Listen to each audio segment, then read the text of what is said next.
آپ روزانہ اس طرح کی ویڈیو دیکھیں گے، کہیں گارڈن میں لے کے بیٹھ رہے ہیں، کہیں ہوٹلز میں لے کے جا رہے ہیں، کہیں مندر میں آرتی پوجا کروائی جا رہی ہے، باقاعدہ ان سے شادی ہو رہی ہے، کورٹ میرج ہو رہی ہے، اس پر کوئی قانونی کارروائی ہوتی ہی نہیں ہے۔ میں اس کا سب سے بڑا ذمہ دار خود ان کے اہل خانہ کو سمجھتا ہوں۔ بزرگوں نے فرمایا کہ بروز قیامت اللہ کے سامنے ایک عورت 4 لوگوں کے جہنم میں جانے کا سبب بنے گی۔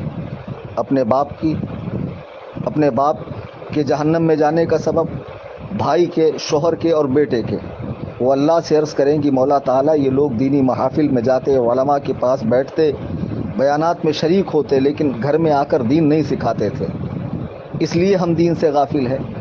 تو اس کی اس گزارش پر، اس کے اس عرض پر اللہ تعالیٰ ان 4 لوگوں کا ٹھکانہ جہنم فرمائے گا۔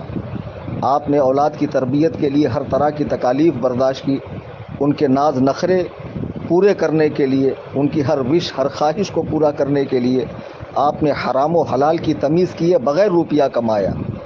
لیکن آخر میں کیا ہوا؟ بچی بھاگ گئی۔ اب بھاگنے کے بعد جو اس کے ساتھ سلوک ہوگا، ہو سکتا ہے کہ اس کی عزت تو یقیناً لٹنی ہے، کہیں اس کی فلم بن جائے، کہیں وہ عام ہو جائے، وہ مسلم معاشرے میں منہ دکھانے کے لائق نہ رہے۔ اے میری قوم کی بچیوں، ذرا سوچو کہ جب تم بھاگ کر جا رہی ہو، تمہارے اہل خانہ پر کیسا غم کا پہاڑ ٹوٹا ہوگا، اہل محلہ، اہل خاندان انہیں کیا کیا تانے مارتے ہوں گے۔ خدا نہ خواستہ تمہاری فلم بن گئی اور وہ عام ہو گئی، کیا تم کسی کو منہ دکھانے کے لائق رہو گی؟ ایک تو تمہاری عزت چلی گئی، دوسرا تمہارے ہاتھ سے ایمان چلا گیا، اور ہمیشہ تمہارا ٹھکانہ جہنم ہو گیا۔ تمہیں کس نے کہا کہ اسلام میں عورتوں کا کوئی مقام نہیں ہے؟ اللہ کے نبی علیہ السلام فرماتے ہیں کہ جنت ماں کے قدموں کے نیچے ہے۔ اللہ کے حبیب فرماتے ہیں کہ بہن کے ساتھ حسن سلوک، اچھا برتاؤ اس کے دوزخ میں جانے سے اسے روک دے گا۔ بیٹی کی اچھی پرورش جہنم سے آڑ بن جائے گی۔ ماں بھی تم ہی ہو، بیٹی بھی تم ہی ہو، بہن بھی تم ہی ہو۔ اور بیوی کے ساتھ حسن اخلاق سے پیش آنے کے تعلق سے اللہ کے نبی علیہ السلام فرماتے ہیں عورتوں کے چہروں پر نہ مارا جائے، چونکہ اللہ نے اسے خوبصورت بنایا ہے۔ اور آپ نے اپنی بیویوں سے محبت کرنے والوں کے تعلق سے کہ جب دونوں ایک برتن میں کھانا کھاتے ہیں تو ملائکہ ان پر رشک کرتے ہیں۔ بے شمار فضیلتیں آئی ہے۔ یہ ساری چیزیں آپ کے نگاہ کے سامنے نہیں ہے۔ آپ کو پردہ بیکار سا معلوم ہوتا ہے، آپ آزادی چاہتی ہیں، حالانکہ اللہ تعالیٰ نے یہ پردہ نبی علیہ السلام کی بیویوں تک کے لیے رکھا ہے۔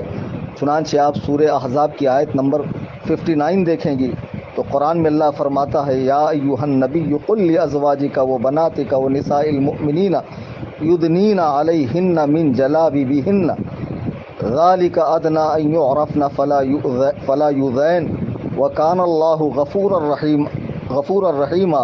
اے نبی اپنی بیٹیوں، اپنی صاحبزادیوں اور مسلمانوں کی عورتوں سے فرما دیجئے کہ اپنی چادر کا ایک حصہ اپنے منہ پر ڈالے رہیں، یہ اس سے بہتر ہے کہ ان کی پہچان ہو اور وہ ستائی نہ جائیں، اور اللہ بخشنے والا مہربان ہے۔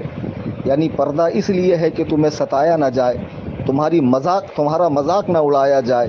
اور آج یہی ہو رہا ہے کہ جب تم نے پردے کو ترک کر دیا تو تمہارا مذاق بھی بنا، تم ستائی بھی گئی، تمہارے ہاتھ سے دین و ایمان بھی نکل گیا۔ میں گزارش کروں گا مسلمانوں سے، للہ دھیان دیجیے اپنی بچیوں کے اوپر۔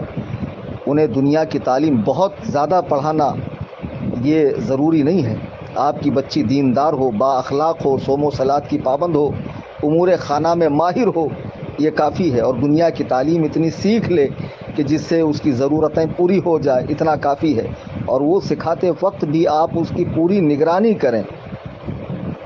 یہ بہت پرفتن دور ہے اور اس میں ایسے سبز باغ دکھا کر بچیوں کو اپنے جال میں پھانسا جا رہا ہے، اور یہ نادان بچیاں سمجھ رہی ہے کہ میں تو آزادی پا رہی ہوں۔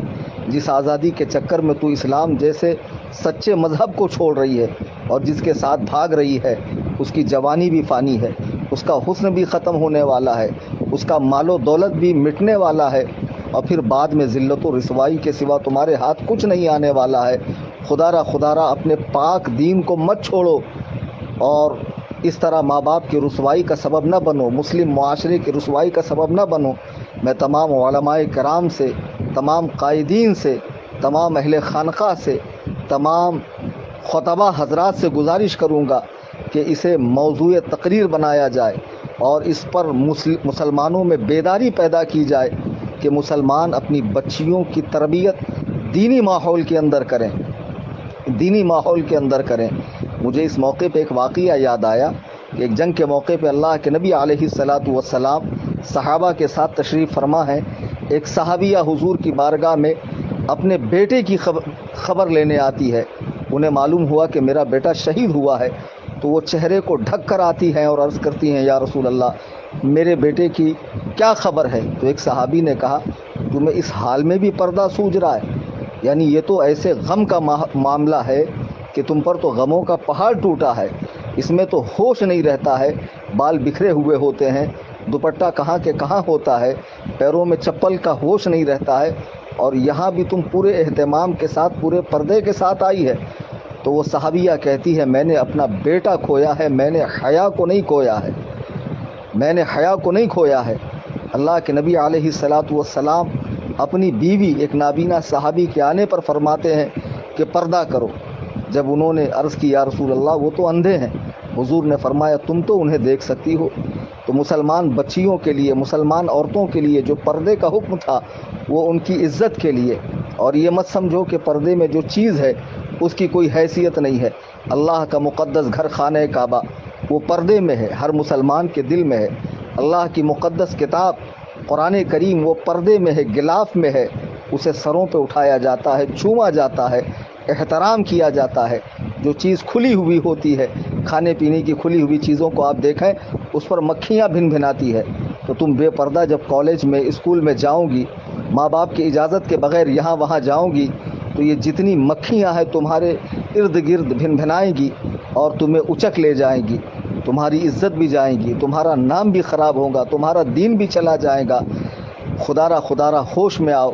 میں عرض کروں گا کہ تمام ہمارے جو ذمہ داران ہیں قوم کے وہ آگے آئیں اور اس مسئلے پر کانفرنس کریں، جلسے کریں، کتابیں لکھیں، اور جگہ جگہ مسلمانوں کو بیدار کیا جائے کہ وہ اپنی بچیوں کی تربیت صحیح کریں۔ یہ چند مختصر سی باتیں تھی۔ خدا واقعی دل دکھتا ہے جب اس طرح کی چیزیں سامنے آتی ہے۔ ویڈیوز وغیرہ واٹس ایپ پہ لوگ بھیجتے ہیں کہ فلاں مسلم بچی گارڈن میں ایک غیر مسلم کے ساتھ گل چھرے اڑا رہی تھی اور انہیں پکڑا گیا، اور پھر وہ بالکل جری ہو کر شیرنی بن کر جواب دیتی ہے کہ کیا رکھا ہے اسلام میں سوائے ذلت کے، رسوائی کے، اور بچے پیدا کرنے کے، اور اس کے اس کے۔ تو یہ جو زبان ان کو پھوٹی ہے اس کی وجہ یہ ہے کہ یہ واقعی دین سے ناواقف ہیں، ورنہ اسلام میں عورتوں کا اتنا مقام رکھا گیا ہے۔ اللہ اکبر کبیرہ۔ سیدہ کائنات حضرت سیدہ فاطمہ زہرا رضی اللہ تعالیٰ عنہ نبی کریم صلی اللہ علیہ وسلم کی صاحبزادی ہیں۔ حضور آپ کو دیکھنے کے لیے آپ کے گھر تشریف لے جایا کرتے تھے۔ اسلام میں بیوی سے محبت ہے، ماں سے محبت ہے، بہن سے محبت ہے، بیٹی سے محبت ہے، ان کو پورے عزت و وقار کے ساتھ رکھنے کا حکم ہے۔ اور انشاءاللہ الرحمن اس مسئلے کی حساسیت کو دیکھتے ہوئے ہم جو ممبئی کی سرزمین پہ الجامعۃ الحنفیہ حدیقۃ النعمان ادارہ قائم کریں گے، اس میں خاص بچیوں کی دینی تعلیم کے لیے بھی ایک شعبہ ہوگا، جس میں انشاءاللہ بچیوں کو زیور تعلیم سے آراستہ کیا جائے گا۔